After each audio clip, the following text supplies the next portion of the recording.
So good morning बच्चों, कैसे हो आप सब। आई होप कि आप बहुत अच्छे होंगे और अपने अपने घर पे होंगे, सेफ होंगे। सो वेलकम करता हूं आपको अपने इस यूट्यूब चैनल पे जिसका नाम है प्रज्ञान। पिछली क्लास में हम लोगों ने बेलन का कुछ ऐसा क्वेश्चन देखा जो सही मायने में थोड़ा टफ क्वेश्चन था और बच्चों से थोड़ी दिक्कत होती है। आज का क्लास बेलन का लास्ट क्लास होगा जिसमें मैं कुछ ऐसे क्वेश्चंस लेके आया हूं जो सही मायने में आपको काफी प्रॉब्लम क्रिएट करते हैं। इन क्वेश्चंस को कैसे आप आसानी से सॉल्व कर पाओगे वो चीजें मैं आपको बताऊंगा। थोड़े अगर शॉर्टकट ट्रिक्स होंगे तो भी आपको बता दूंगा कि इसके शॉर्टकट ट्रिक्स क्या होंगे जिसको आप आसानी से, कोई अगर आपके भैया दीदी पापा मम्मी मामा मामी कोई भी अगर आपसे सवाल करे, ठीक है, तो आप उनका सवाल का जवाब अपने मुंह से दे पाए, पेन कॉपी की जरूरत ना पड़े। तो थोड़ी सी चीजें पिछले क्लास में मैंने बताया था, कुछ मैंने स्क्वायर के कुछ ऐसे भी ट्रिक्स बताए हैं जिनको आप देखेंगे तो आप आसानी से किसी भी नंबर का स्क्वायर कर पाएंगे बिना कोई कलम या पेन चलाए। तो आप उस वीडियो को जरूर देखना, लिंक मैं डिस्क्रिप्शन बॉक्स में डाल दूंगा, आप जरूर उस वीडियो को देखना और ज्यादा से ज्यादा हो सके तो शेयर करना। So let's start, let begin. बच्चों, आज का पहला क्वेश्चन मैंने बोर्ड पर लिख दिया है, आप इसको पढ़ सकते हैं। मैं भी पढ़ के थोड़ा आपको बताता हूं क्वेश्चन में लिखा क्या है, अच्छे से समझेंगे, गहराई समझेंगे। सबसे पहला काम क्वेश्चन बनाने का, क्वेश्चन पढ़ने का तरीका होना चाहिए। क्वेश्चन को आप पढ़ कैसे रहे हैं, या आप रीडिंग डाल रहे हैं सिर्फ, या फिर क्वेश्चन में जो पॉइंट्स दिए गए उसको पकड़ रहे हो आप। थोड़ा सा मैं इसको समझाता हूं कैसे पॉइंट्स को पकड़ते हैं। क्वेश्चन में लिखा है किसी समबेलन की वक्र पृष्ठीय क्षेत्रफल तथा कुल पृष्ठीय क्षेत्रफल, दो चीजें बताई गई है, एक वक्र पृष्ठीय क्षेत्रफल और एक कुल पृष्ठीय क्षेत्रफल। अगर आपने मेरी सारी वीडियोस देखी है तो आपको दोनों का फॉर्मूला पता होगा। वक्र पृष्ठीय क्षेत्रफल का फॉर्मूला क्या होता है बाबू? वक्र पृष्ठीय क्षेत्रफल, इसका फॉर्मूला होता है 2 पाई आर एच, राइट, ठीक है। पूर्ण पृष्ठीय क्षेत्रफल का क्या होता है? ठीक है, 2 पूर्ण पृष्ठीय क्षेत्रफल यानी कि संपूर्ण पृष्ठीय, कुल पृष्ठीय क्षेत्रफल,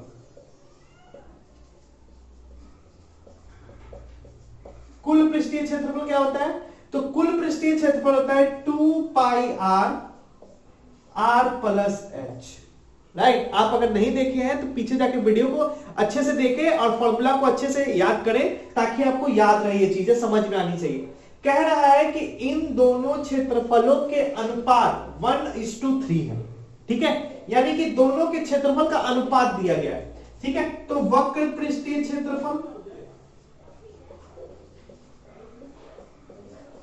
अनुपात का मतलब क्या होता है? बट्टा, ठीक है, अनुपात का मतलब होता है बट्टा। कुल पृष्ठीय क्षेत्रफल,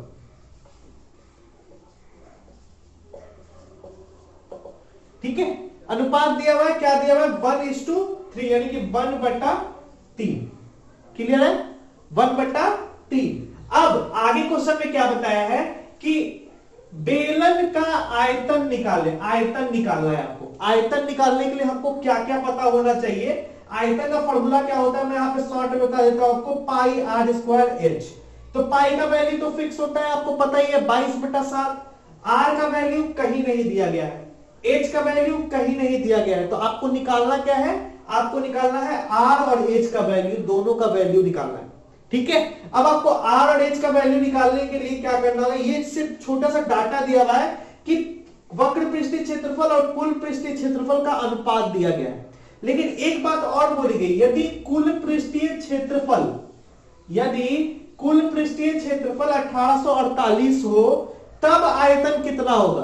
तो अगर यहां पर मैं इस वैल्यू को रख दूं तो क्या कुल वक्र पृष्ठीय क्षेत्रफल निकल जाएगा? आसानी से निकल जाएगा।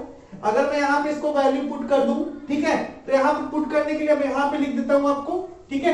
तो एक क्या हो जाए? वक्र पृष्ठीय क्षेत्रफल बटा कितना हो जाएगा? 1848। अब थोड़ा सा गौर कीजिए यहां पे, अब थोड़ा सा गौर कीजिए, अगर मैं इसको इससे मल्टीप्लाई करूं तो 3 से डिवाइड हो जाएगा? बिल्कुल हो जाएगा। थोड़ा सा क्लीन करना पड़ेगा, जगह की कमी है थोड़ी सी, मैं इसको ऊपर को क्लीन करता हूं, ठीक है। तो ये क्लीन हो गया। अब थोड़ा सा आगे बढ़ते हैं, अगर मैं यहां पे कैलकुलेट करूं तो वक्र पृष्ठीय क्षेत्रफल कितना निकल जाएगा हमारा?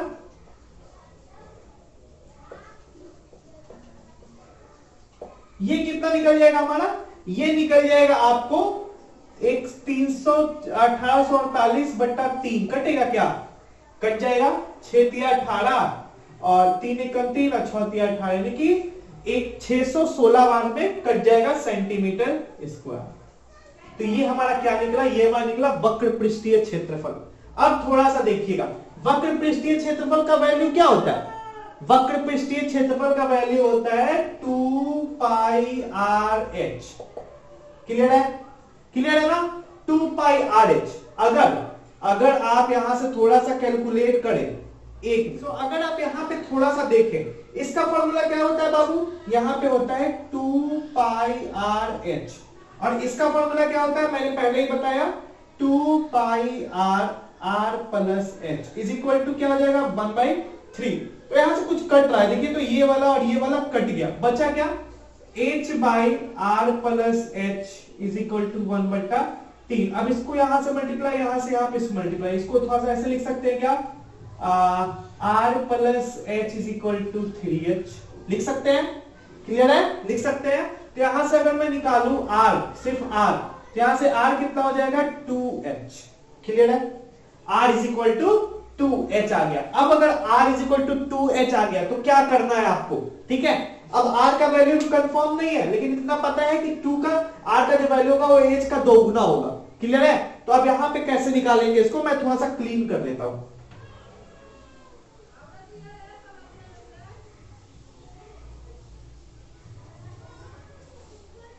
अगर आपने क्वेश्चन पढ़ा हो तो लास्ट लाइन दिया हुआ था कि कुल पृष्ठीय क्षेत्रफल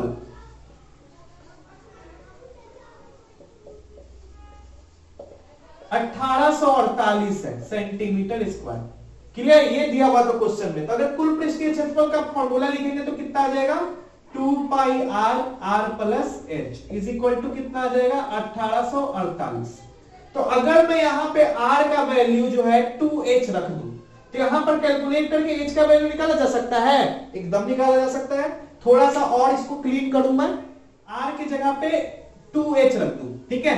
तो 2 पाई इंटू 2h, और यहां पे हो जाएगा 2h plus h is equal to 1848। अब यहां पे थोड़ा सा कैलकुलेशन है, तो 4 पाई h इंटू यहां पे हो जाएगा आपका 3h इज इक्वल टू कितना आ जाएगा? 1848। थोड़ा सा कैलकुलेशन है, यहां पर क्या हो जाएगा आपका? 4 3 12 pi h square is equal to 1848। 12 से ये कटेगा, एकदम कट जाएगा। थोड़ा सा कैलकुलेशन यहां पर देखिए आप, यहां पे pi h square is equal to 1848 बटा 12। तो ये 12 से कट जाएगा, 12 एकम 12, 6 12 12 25 60, और 8 12 8 6 48, यानी कि कितना आया? 156 आया। अब 156 को पाई से डिवाइड करेंगे तो h square is equal to क्या हो जाएगा? 156 बटा 22 इंटू 7। अब ये 22 इंटू 7 क्या आया? मैं आपको थोड़ा सा यहाँ पे लिख दिखाता हूँ। h square is equal to 156 बटा पाई। पाई का वैल्यू क्या होता है? 22। अब 22 बटा 7 है, तो 22 ऊपर आ जाएगा, 7 ऊपर चला जाएगा, तो क्या हो जाएगा? 156 22 गुने 7। अब ये 22 से कटेगा, 8 बार में कट जाएगा, 8 दूनी 16, 8 में 1 नहीं, 8 बार में नहीं कटेगा, कितना टेबल में कट जाएगा? 1 मिनट, यहां गड़बड़ काटा हूं मैं, 12 चौके 48 होता है, तो 7 दूनी 14, 7 बार में कट गया, 7 7 कितना आया? 49 आया। थोड़ा सा और क्लीन करूं मैं, यहां पे आपको बताऊं थोड़ा सा, ठीक है? तो यहां पे कितना हो गया? 7 इंटू 7 मिला के 49। तो h square is equal to 49, then h is equal to under root 49, then 7 centimetre. I hope कि आपको समझ में आया भाई कैसे कैसे h निकाला गया। अब यहां से h उठा के यहां पे पुट करूंगा तो कितना आ जाएगा? 2 into 7 is equal to 14 centimetre. Clear है? 14 सेंटीमीटर। r निकल गया, h निकल गया। आपको निकालना क्या है? आपको निकालना है आयतन।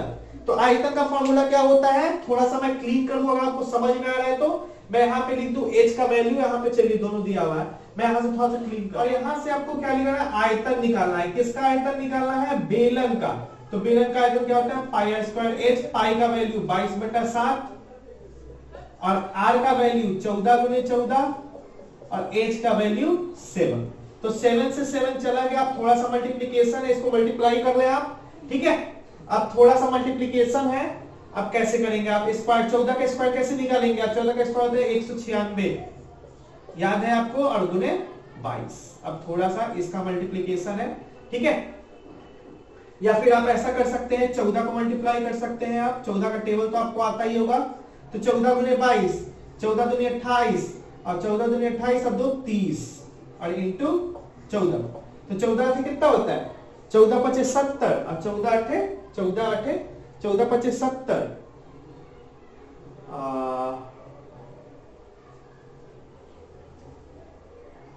14 अठे 112, आई थिंक 112 की 2 हाथ में 11, 0 1 कैरी 1 1, 44 42 और 1 43, ठीक है।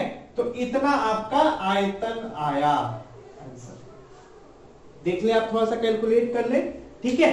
अब ये तो इतना बड़ा क्वेश्चन बन गया, अब इसको शॉर्टकट कैसे बनाएंगे, छोटा सा कैसे बनाएंगे, आसानी से कैसे सॉल्व कर सकते हैं इसको, बड़ा ही शॉर्ट तरीके से सॉल्व कर सकते हैं।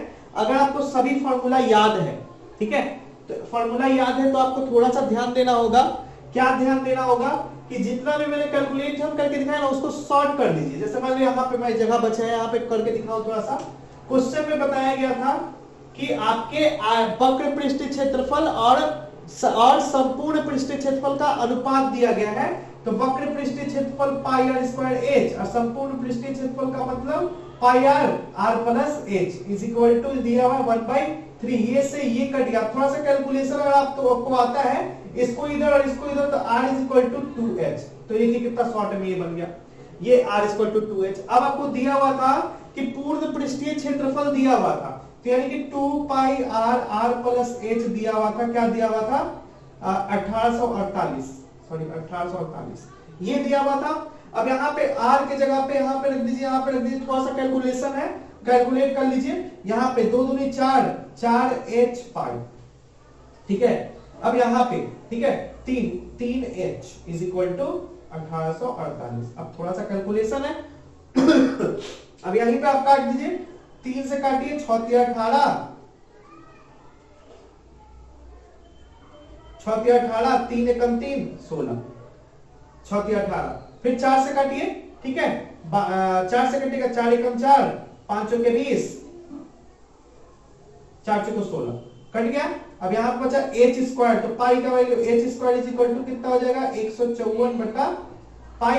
अब पाई का वैल्यू 22 बटा 7, तो 22 से डिवाइड कीजिए इसको, 7 बार में कट जाएगा, 7 बार में कट गया, 7 गुने 7, h इक्वल टू 7 आ गया। देखिए कितना छोटा बना दिया मैंने, h इक्वल टू कितना आया 7, ठीक है। अब 7 को यहां पे पुट कर दीजिए, वैल्यू में पुट कर दीजिए, फॉर्मूला अगर आपको आता है तो। इससे ज्यादा आसान ये चीज नहीं हो सकता है। आपको बस थोड़ा सा कैलकुलेशन के लिए माइंड में फॉर्मूला रखना होगा, थोड़ा सा मल्टीप्लिकेशन वाला ट्रिक आपको पता होना चाहिए। कितना तेजी से आप कर सकते हैं, आसानी से इसको सॉल्व कर लेंगे आप। बड़े बड़े क्वेश्चन को सॉल्व कर, देखिए मैंने कितना छोटा, मैं अभी देखिए क्वेश्चन कितना बड़ा बनाया था मैंने, इसको एकदम छोटा में कैलकुलेट करके बना दिया मैंने। तो आप इसको भी कर सकते हैं, प्रैक्टिस की चीज है, ठीक है। चलिए नेक्स्ट क्वेश्चन पे चलते हैं। जो कि आपको ये क्वेश्चन दिखाई दे रहा होगा, मैं क्वेश्चन को पढ़ के आपको बताता हूं क्वेश्चन में लिखा क्या है।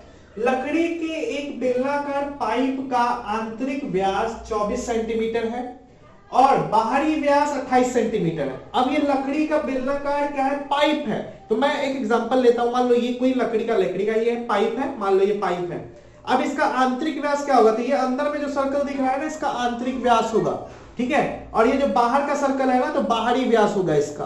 और इस पाइप की अपनी कोई मोटाई होगी, तो मोटाई यहां पर बात नहीं की गई है, आंतरिक व्यास और बाहरी व्यास बात की गई है। तो आंतरिक व्यास कितना है,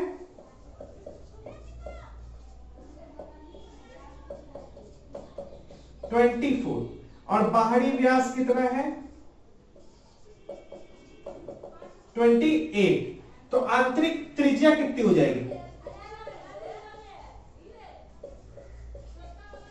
अब त्रिज्या क्यों निकालेंगे, क्योंकि यहां पे पूछा गया है कि पाइप का द्रव्यमान कितना होगा, ठीक है। तो आगे हम लोग पता करेंगे, बताएंगे बाद में कि त्रिज्या मैं क्यों निकाल रहा हूं। त्रिज्या कितनी हो जाएगी, तो इसका आधा 12 सेंटीमीटर। अब आपको लड़के पूछेंगे सर ये 12 कैसे आया, तो आपको पता होगा कि r इज इक्वल टू होता है d/2। d क्या है हमारा, व्यास है, यानी कि r इज इक्वल टू व्यास बटा 2, ये होता है हमारा फॉर्मूला। तो व्यास कितना है 24 है। आंतरिक त्रिज्या, बाहरी जो है त्रिज्या कितना हो जाएगी, ये हो जाएगा आपका 14। तो आंतरिक त्रिज्या बाहरी त्रिज्या पता चल गया। अब इस पाइप की लंबाई भी दी गई है, कहां दी गई है 35 सेंटीमीटर। इस पाइप की लंबाई कितनी है 35 centimetre. H is equal to कितना हो जाएगा 35 सेंटीमीटर। तो कह रहा है कि पाइप का द्रव्यमान ज्ञात कीजिए यदि 1 सेंटीमीटर क्यूब लकड़ी का द्रव्यमान जो है 0.6 ग्राम है। अब ये पाइप का द्रव्यमान कैसे पता करेंगे। अब ये पाइप क्या चीज से बना हुआ है, लकड़ी से बना हुआ है। तो लकड़ी बना होगा तो कुछ अपना वजन होगा ही होगा इसका अपना कुछ ना कुछ, ठीक है। कितनी लकड़ी से ये बना हुआ है तो कैसे पता करेंगे सर कितनी लकड़ी, तो ये लग रहा है पृष्ठीय क्षेत्रफल निकालना पड़ेगा जी, नहीं, ठीक है। कोई भी सामान कितने द्रव्यमान से बनाए, कितनी वस्तु से बनाए, ये तब पता चलेगा जब आप उसका वॉल्यूम यानी कि आयतन पता करेंगे, ठीक है। तो किसी भी चीज में मान लीजिए कोई लॉकेट आप पहने हुए हैं, ठीक है, कोई सोने की लॉकेट पहने हुए हैं। अब वो लॉकेट का वजन क्या है, तो वजन का मतलब होता है उसका पृष्ठीय क्षेत्रफल नहीं, उसका जो है वॉल्यूम कितना है, ठीक है, यानी कि आयतन कितना है। तो आपको यहाँ पे द्रव्यमान निकालने के लिए क्या निकालना पड़ेगा, आयतन, ठीक है, आयतन निकालना पड़ेगा। अब ये तो एक खोखला बेलन लग रहा है हमको, तो खोखले बेलन का आयतन का फॉर्मूला लगेगा, राइट। खोखले बेलन के आयतन का फॉर्मूला क्या होता है आप लोग को पता होगा, नहीं पता है तो वीडियो के नीचे मैं डिस्क्रिप्शन बॉक्स में सारा लिंक दे दूंगा जितना भी वीडियो अभी तक बताया है। ये हमारा लास्ट क्लास है बेलन का, इसके बाद शंकु स्टार्ट होगा, ठीक है। तो शंकु हम लोग कल से पढ़ेंगे, आज ये लास्ट है। आपके मन में कोई क्वेश्चन उठ रहा होगा तो आप कमेंट बॉक्स में लिख सकते हैं, ठीक है। पूरा वीडियो देखा कीजिए तभी जाकर आपको चीजें समझ में आएगा।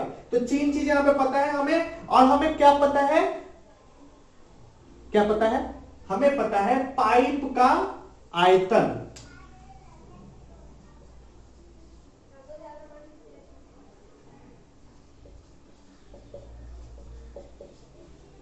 आयतन, पाइप का आयतन क्या होता है, जनरली आयतन होता है पाई आर स्क्वायर एच। यहां पर क्या हो जाएगा pi h bracket r square minus r square, clear है। R square minus r square क्यों, क्योंकि हमको सिर्फ और सिर्फ लकड़ी का आयतन निकालना है। लकड़ी में इतना ही मोटाई है ना, इतना ही मोटाई है, तो मोटाई वाला कैसे निकलेगा, इसके आंतरिक त्रिज्या में से बाहरी त्रिज्या को माइनस कर देंगे तो हमको इसका मोटाई पता चल जाएगा। तो वही यहाँ पे पता किया है। अब इसका आयतन निकालने के लिए फॉर्मूला पुट करना पड़ेगा यहाँ पे वैल्यू, तो वैल्यू पुट करेंगे 22/7 गुने 35। यहाँ पर r का स्क्वायर यानी कि 14 का स्क्वायर कितना हो जाएगा 196 और 12 का स्क्वायर 144। डायरेक्ट मैंने कर दिया है, आप इसको थोड़ा सा कैलकुलेट करेंगे, ठीक है। अब यहां से कैलकुलेशन है थोड़ा सा, तो ये कैलकुलेट हो क्या जाएगा 5 और यहां पर माइनस करके कितना आएगा, तो ये हो जाएगा आपका 2 और 5 52 आएगा, ठीक है। 52 माइनस करके थोड़ा सा मिटाता हूं मैं, जगह की थोड़ी सी कमी है, थोड़ा सा ऊपर से क्वेश्चन मिटाता हूं। और कुछ चीजें हैं जो आपको ध्यान में रखनी पड़ेगी। क्या ध्यान में रखना पड़ेगा कि 1 centimetre cube is equal to 0.6 gram होता है, और जो द्रव्यमान निकाला जाता है वो हमेशा ग्राम में होना चाहिए। तो आपको ग्राम में ये जो निकलेगा ये सेंटीमीटर क्यूब में निकलेगा, उसको आपको द्रव्यमान में कन्वर्ट करना है। तो मैं थोड़ा सा मिटा देता हूं इसको, थोड़ा सा आगे बढ़ते हैं, यहां पे कैलकुलेट करेंगे कितना आएगा 22 बटा गुने 5 मल्टीप्लाइड बाई 52, यहां पे घटा के 52 आया। अब ये मल्टीप्लाई करेंगे तो ये कितना आ जाएगा, ये आ जाएगा आपका 5 दूनी 10 और 5 5 25 26 गुने 22। अब इसको थोड़ा सा मल्टीप्लाई करेंगे तो 22 को मल्टीप्लाई करेंगे 26 से, तो 22 छके कितना होता है, 22 छके होता है 132। 132 की 2 हाथ में 13, 22 दूनी 44 और 13 कितना होता है 57, 57, और ये 0 सेंटीमीटर क्यूब। ये जो हमारा वैल्यू आई ये आयतन निकला, ठीक है। अब इतना सेंटीमीटर क्यूब आयतन है, हमको पता है कि 1 centimetre cube is equal to इतना ग्राम होता है। तो द्रव्यमान कितना हो जाएगा पाइप का 5720 इंटू 0.6, ठीक है। अब 0.6 के पॉइंट हटाएंगे तो नीचे बटा 10, 0 से 0 चला गया, अब 6 से मल्टीप्लाई डायरेक्ट कर दीजिए तो ये कितना आएगा 6 दूनी 12, हाथ में 1, 42 1 43, हाथ में 4 और 30 4 34 ग्राम आंसर, यही आपका आंसर 3432 ग्राम। 3000 का मतलब 3 केजी हो गया, ग्राम का 1000 को 1000 से मल्टीप्लाई करेंगे तो केजी में आता है। तो ये केजी में कितना हो जाएगा, ये केजी में भी मैं यहां पर निकाल के दिखा देता हूं। 3032 को 1000 से डिवाइड कर दीजिए, 3.432 केजी। आई बात समझ में, ये आपका आंसर होगा। सो आई होप कि आपको समझ में आया होगा।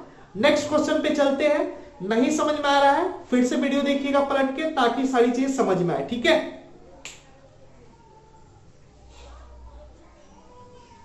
तो बच्चों आज का क्लास यही रहने देता हूं। आज 2 ही क्वेश्चन हो पाया, थोड़ा सा समय लग गया पहले वाले क्वेश्चन को सॉल्व करने में। आप इसको थोड़ा सा गौर कीजिएगा, ठीक है, और अच्छे से पढ़ाई कीजिए। और आज का ये क्लास लास्ट था। आपके मन में अगर कोई क्वेश्चन है जो पूछना चाहते हैं आप अपने चैप्टर्स बुक का जो है एक्सरसाइज बनाने की कोशिश करिए। नहीं बनता है आप मुझे कमेंट बॉक्स में पूछ सकते हैं, मैं सॉल्यूशन जरूर दूंगा, ठीक है। और ये क्वेश्चन थोड़े से टफ थे, इस वजह से थोड़ा सा टाइम लग गया। और अगर मैंने इस वीडियो को और थोड़ा लंबा किया तो थोड़ा ज्यादा वीडियो लंबा हो जाएगा, फिर आप लोग देख नहीं पाएंगे, क्योंकि लंबा थोड़ा वीडियो हो सकता है बोरिंग हो जाए, और मैं बोरिंग इस क्लास को नहीं करना चाहता। सो आपके लिए अगला जो चैप्टर रहेगा वो रहेगा शंकु का, तो तैयार करके आइएगा, पूरा डेप्थ से बताऊंगा। सो आज का वीडियो देखने के लिए थैंक यू। अगर आपको वीडियो अच्छा लगा हो सब्सक्राइब जरूर कीजिएगा, शेयर जरूर कीजिएगा, कमेंट में जरूर बताइएगा, और बेल आइकन जरूर दबा दीजिएगा, ताकि मैं जो वीडियो डालूं आपके पास अपने आप नोटिफिकेशन चला जाए। Thank you so much.